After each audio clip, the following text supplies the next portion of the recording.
I'm not redoing my wedding. Don't you want to marry me? Of course I do, but you don't. I saw your face during the vows, and I knew your heart wasn't in it. I may be simple, but I'm not a fool. It is hard to finally admit it, but since you refuse to, I will. I'm not the person for you. Like you said, Ivy, I deserve the best.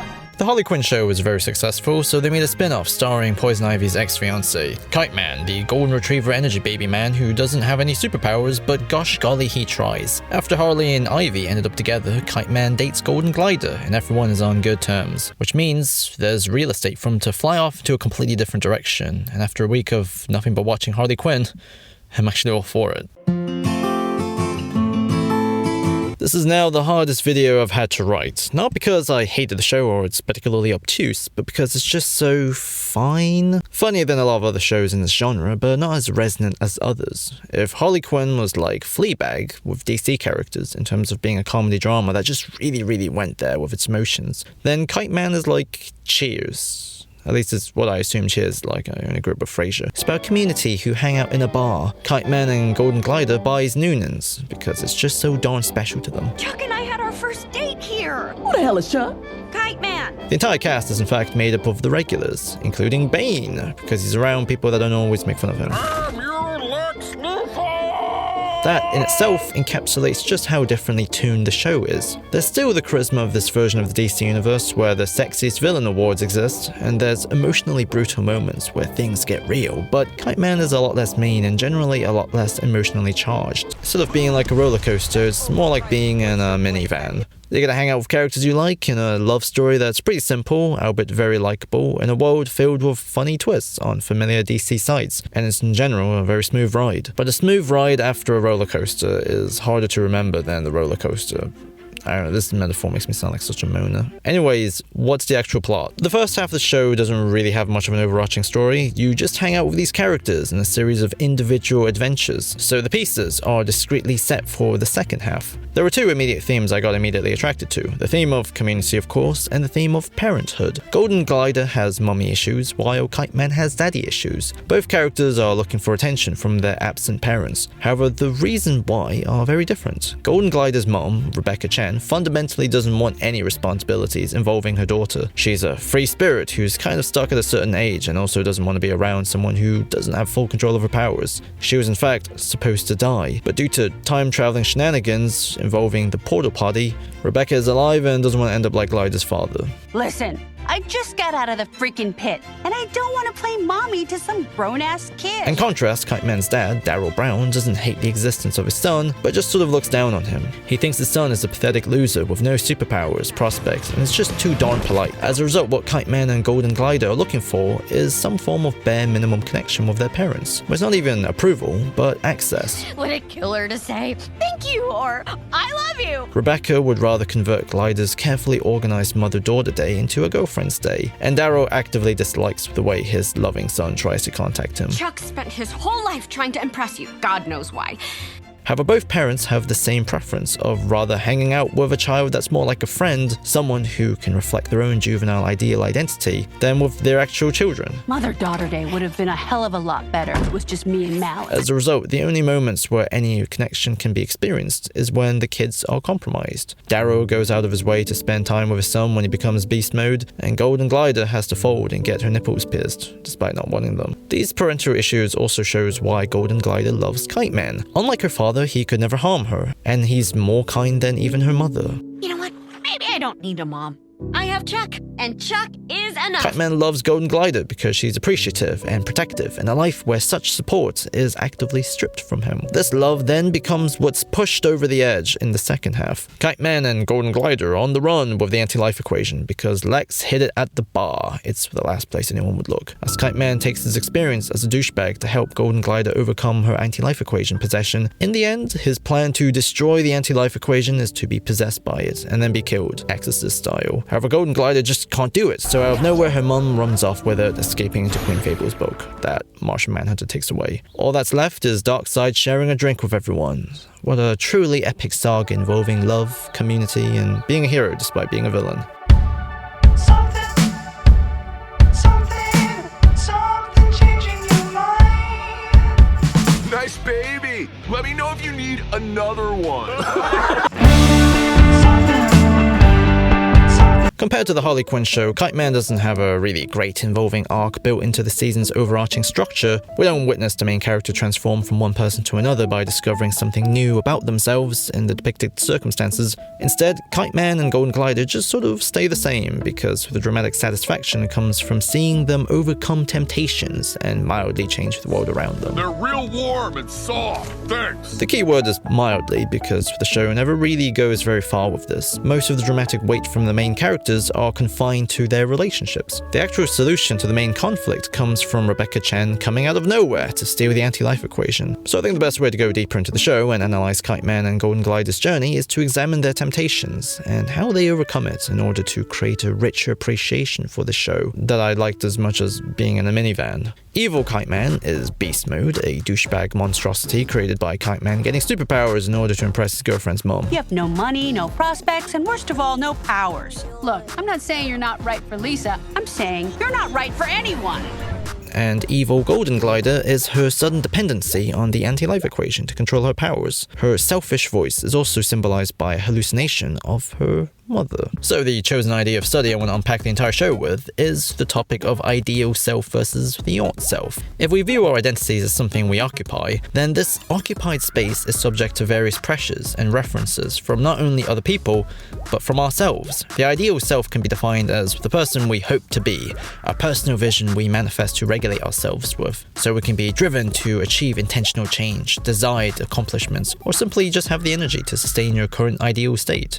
In contrast, the ought self is the ideal self that's imposed by other people, or your internal desire to please others. As the scholar literally called Groupman elaborated, groups that you wish to be a part of or identify with and feel that you belong to become sources of either a person's ideal self or your ought self. Parents, teachers, respected or feared authority figures, or those with whom you wish to be admired, respected, or loved, become sources of one's ideal self or ought self. That was a very repetitive quote. The reason why I'm referring to these two concepts, apart from the obvious, is that it helps contextualize the evil versions of these characters. They're not just their opposites, they're also what they ought to be. And what restores them is very specifically their other half seeing an ideal self that they don't, and helping them solidify it. So the methodology of this video is to examine 3 key moments where the ought self is the most apparent, the moment where Darrow hangs out with Beast Mode, the moment where Kite-Man changes Golden Glider on top of a cooling tower, and the moment where they both discuss why Rebecca did what she did. To measure the emotions in a comparable way between these very different circumstances, we will diagram out Kite-Man and Golden Glider's thoughts through 3 simple, distinct, identifiable statements. I am,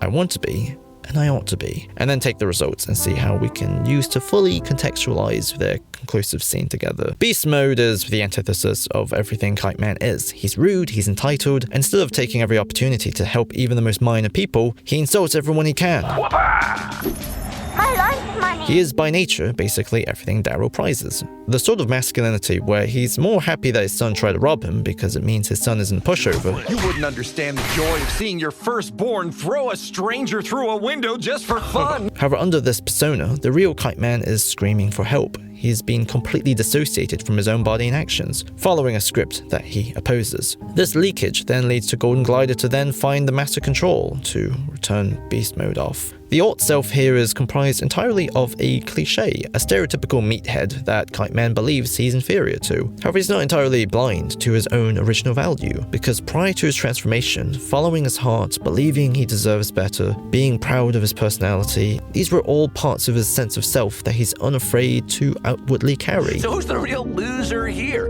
Me or the guy with no friends? It's more of the idea that this is simply not enough to sustain a future with Golden Glider. That's what got him shook. I'm just a loser with no powers. Without Golden Glider, Kite-Man believes, I am not enough, I want to be accepted, and I ought to be superpowered in order to be enough. In contrast, the ought self Golden Glider is supported by is a collection of contradicting doubts. She believes, I am dangerous, I want to be loved, but I ought to be powerful. At the height of her anti-life equation paranoia, she begins to believe what her mother is espousing, that now that her power is under control from the equation, they can rule together as mother and daughter. And Kite-Man is in the way of what she actually wants. He's in the way of everything you want. However, when pushed to the edge, she also lets go. Let go as in dropping the anti-life equation briefcase into a nuclear power plant. Kite-Man uses his experience as beast mode to convince her that she's being corrupted. He won't stop fighting for them, and kisses her. With him, she doesn't really believe those three things. In both cases, the alt self is the byproduct of an intense emotional need for identity verification. Neither characters really have an ideal self because they're both so reliant on wanting their parents to reassure their worth. But without it, they're undefined. They exist in a space with no assured definitions. As a result, the alt self is something that is tampering with their ability to construct an ideal self at all. However, the ideal self by nature is built on hope and that they can be better than what they are.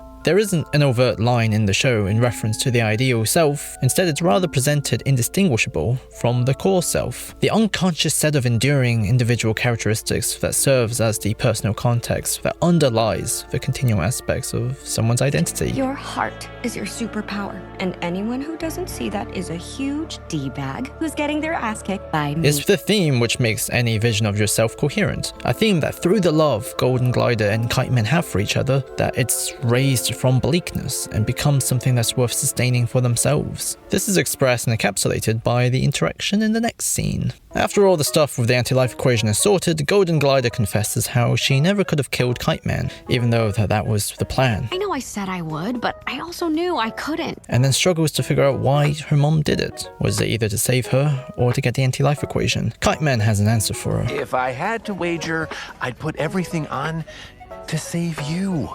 Because she loves you. Yeah, she loves me. Yeah? Can't think of any other reason. The irony is that it is still kind of all in the air. Her last words were, Don't say I never did anything for you. However, then she's possessed by the anti-life equation and has taken over the fairy tale world, with the abrupt cut inferring that this was her intention the whole time. But what matters the most in this moment isn't the truth. It's the fact that Kite-Man is there to preserve her hope. She is loved, just as the way she is. I guess the message is, if your parents are awful, you still have your chosen family in the form of your community, your partner, and you can be fulfilled just by looking after them. That's where your self-esteem should be derived from as you get older and older and become responsible for the feelings of others. When the alt self and the ideal self are opposites, it becomes all the more important to understand the origins behind the discrepancies and what is your underpinning theme which exists inside you. The thing which makes it all coherent, so you can figure out what's the ideal self that's been imposed onto you, and what's the ideal self you actually want. We're all unfinished projects, but the part of us that is finished and is loved by others, that's something that's worth preserving the most. I still think the show is kind of just mid. In conclusion, to close this video and unify everything I've said in this analysis, here's a wonderful quote from Gary Portnoy and Judy Hart Angelo. Be glad that there's one place in the world where everybody knows your name, and they're always glad you came. You wanna go where everybody knows your name. The fuck?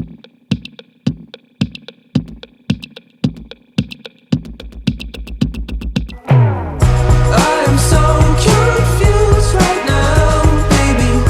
Didn't work for us, didn't work for us. And I guess it's over now, baby. Didn't work for us, didn't work for us.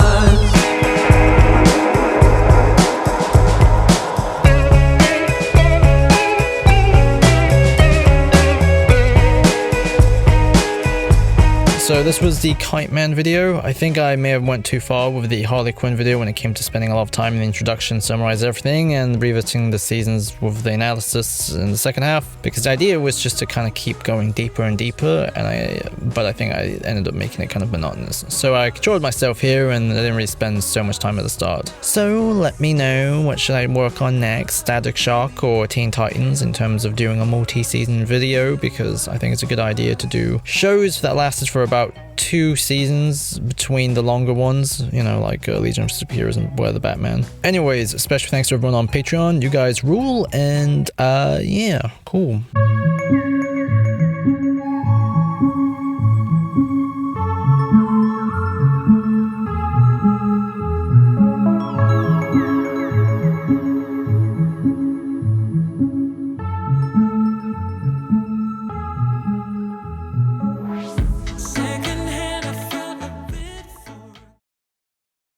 Leather seats come standard, Toso. I stepped into it big this time.